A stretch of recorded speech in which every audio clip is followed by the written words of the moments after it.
Σήμερα θέλω να σου πω κάτι πολύ προσωπικό. Δεν είναι ούτε haul, ούτε vlog, ούτε έλα να δεις τι πήρα. Είναι περισσότερο σαν εξομολόγηση. Ζω χρόνια μακριά από την πόλη που γεννήθηκα. Έχω αλλάξει σπίτια, έχω αλλάξει πόλεις, έχω αλλάξει χώρα. Και απ' έξω αυτό μπορεί να ακούγεται πολύ ωραίο. Νέα αρχή, περισσότερες ευκαιρίες ζωής στο εξωτερικό. Μόνο που όσο περνάνε τα χρόνια, μέσα μου γίνεται πιο ξεκάθαρο κάτι πολύ απλό. Το μέρος που θέλω πραγματικά να ζω. Δεν είναι εδώ που είμαι τώρα. Είναι ένα μικρό νησί, η Θάσος. Και αυτό το βίντεο είναι η ιστορία του πώς το κατάλαβα και γιατί κάποια στιγμή στη ζωή μου θέλω να γίνω μόνιμη κάτοικος εκεί. Όλα ξεκίνησαν όταν ήμουν παιδί. Κάθε καλοκαίρι πηγαίναμε στη Θάσο για 1 μήνα. Λογικά τώρα θα περίμενα να σου πω ότι ανυπομονούσα όλο το χρόνο. Όχι. Η αλήθεια, ακριβώς το αντίθετο. Έκλαιγα όλη μέρα πριν πάω. Έκλαιγα πριν πάμε γιατί δεν άντεχα την αλλαγή. Εγώ πάντα ήμουν έτσι, δεν μπορώ τις αλλαγές. Ακόμη κι αν είναι για κάτι καλό, στην αρχή όλα μου φαίνονται βουνό. Θυμάμαι σαν χθες το σκηνικό πριν φύγουμε.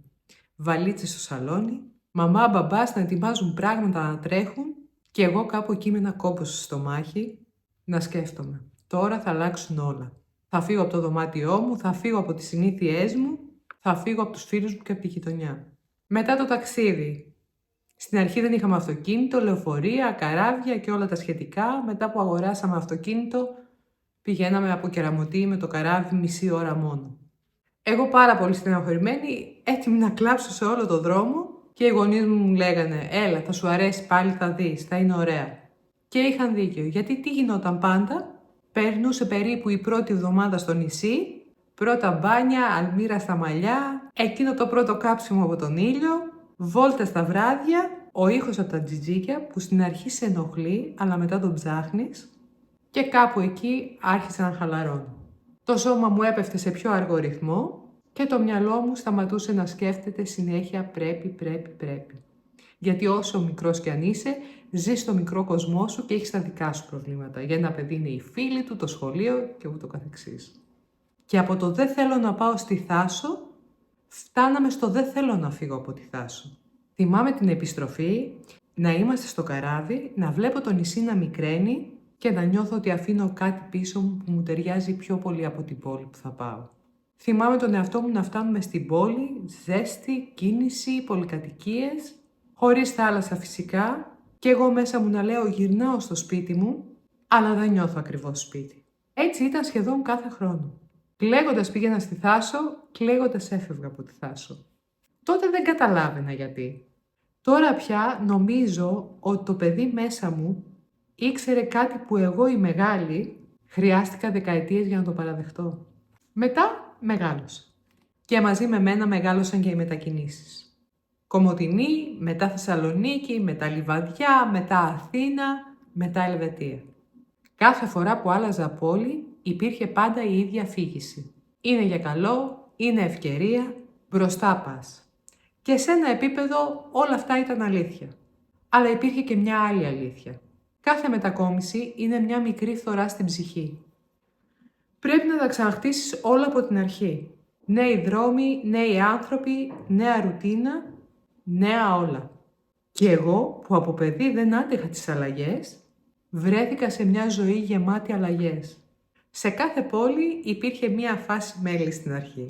Όλα καινούρια, ενδιαφέροντα και μετά από λίγο καιρό ερχότανε η ίδια γνώριμη αίσθηση. Θόρυβος, βιασύνη, ρυθμοί που δεν προλάβαινα και κάπου εγώ στη μέση να προσπαθώ να χωρέσω. Στην Ελβετία ειδικά η εικόνα απ' έξω είναι πολύ σωστή. Καθαριότητα, οργάνωση, τάξη, η ζωή που πολλοί θα έλεγαν ότι είναι όνειρο. Μόνο που μπορεί μια ζωή να είναι τέλεια στα χαρτιά και να μην είναι καθόλου δική σου. Συχνά εδώ νιώθω σαν φιλοξενούμενη. Σαν να ζω σε ένα σπίτι που δεν είναι πραγματικά δικό μου. Σαν να παίζω ένα ρόλο που το παίζω καλά, αλλά όταν γυρίζω το βράδυ, να νιώθω ότι μου λείπει κάτι βασικό. Η αίσθηση ότι ανήκω κάπου.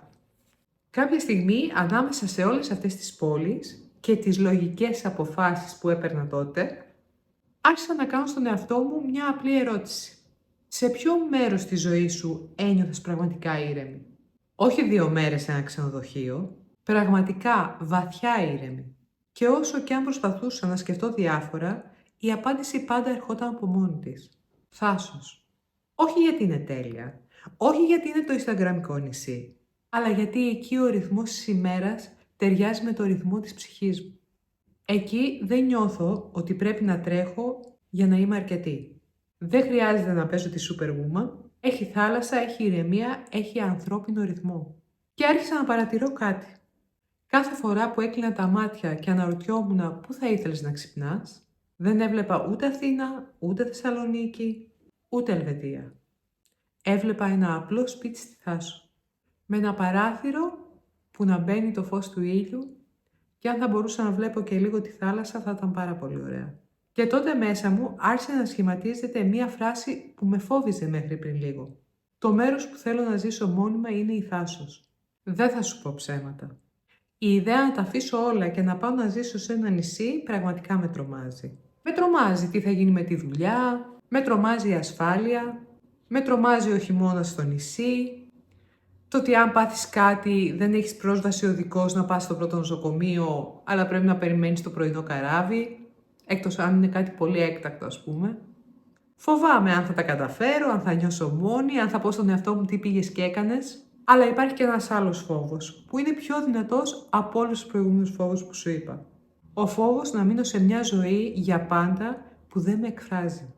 Να περάσουν τα χρόνια, να συνηθίσω την κούραση, να συνηθίσω την απόσταση από τον εαυτό μου και να ξυπνήσω κάποια στιγμή και να πω «Είχα πάντα μέσα μου ένα μέρος που με φώναζε και εγώ δεν του έδωσα ποτέ την πραγματική σημασία». Η αλήθεια είναι ότι τον τελευταίο καιρό διαβάζω ένα βιβλίο. Δεν ξέρω αν το ξέρεις, «Ποιος θα κλάψει όταν πεθάνεις». Το οποίο αυτό το βιβλίο πραγματικά με βοήθησε πάρα πολύ και σου το προτείνω. Θα βάλω το link κάτω, μπορείς να το βρεις, να το παραγγείλεις online. Πραγματικά το διαβάζω και το ξαναδιαβάζω, το κάθε κεφάλαιο προσπαθώ να το εμπεδώσω. Είναι ένα βιβλίο το οποίο μιλάει ακριβώς γι' αυτό, το ότι είσαι τόσο απασχολημένος στη ζωή σου, φτάνεις στο τέλος και τελικά δεν συνειδητοποιείς τι είχε πραγματικά για σένα σημασία.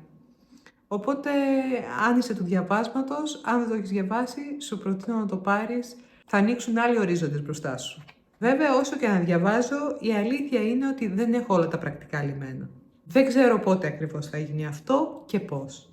Αυτό που ξέρω όμως είναι ότι για πρώτη φορά στη ζωή μου δεν βλέπω τη Θάσο σαν ένα προορισμό για καλοκαιρινές διακοπές. Τη βλέπω σαν ένα προορισμό που θέλω να χτίσω μία απλή ζωή, ήρεμη, πιο κοντά σε αυτό που πραγματικά είναι και η ψυχή μου. Θέλω κάποια στιγμή να πω το μεγάλο ναι στην πιο δύσκολη αλλαγή για μένα. Να σταματήσω να αλλάζω πόλεις χωρίς να νιώθω ότι είναι σπίτι μου και να διαλέξω συνειδητά ένα μέρος και να πω εδώ. Και για μένα αυτό το εδώ είναι η Θάσος. Οπότε αυτό το βίντεο είναι και λίγο σαν υπόσχεση στον εαυτό μου ότι δεν θα αγνοώ άλλο αυτή τη φωνή που είναι μέσα μου και που λέει εδώ και χρόνια εκεί θέλω να είμαι. Φυσικά δεν ξέρω πότε θα ανέβει βίντεο στο κανάλι μετακομίζω στη Θάσο. Ελπίζω κάποια στιγμή να το κάνω. Αν και δεν το βλέπω φυσικά σύντομα γιατί ακόμη έχουμε χρόνια για να δουλέψουμε. Και όταν το κάνω θέλω να θυμηθώ αυτό το βίντεο που ανέβασα σήμερα και να πω στον εαυτό μου. Να, από εδώ ξεκίνησες. Από μια μικρή εξομολόγηση στην κάμερα. Αν έχεις κι εσύ ένα μέρος που σε φωνάζει, είναι χωριό, είναι πόλη, είναι ένα νησί, θα χαρώ πάρα πολύ να μου το γράψεις στα σχόλια. Μπορεί να μην μπορούμε να φύγουμε αύριο το πρωί, αλλά μπορούμε να αρχίσουμε να λέμε την αλήθεια μας. Και αυτό για μένα είναι πάντα το πρώτο βήμα για τη μεγάλη αλλαγή. Μέχρι την επόμενη φορά να είσαι καλά.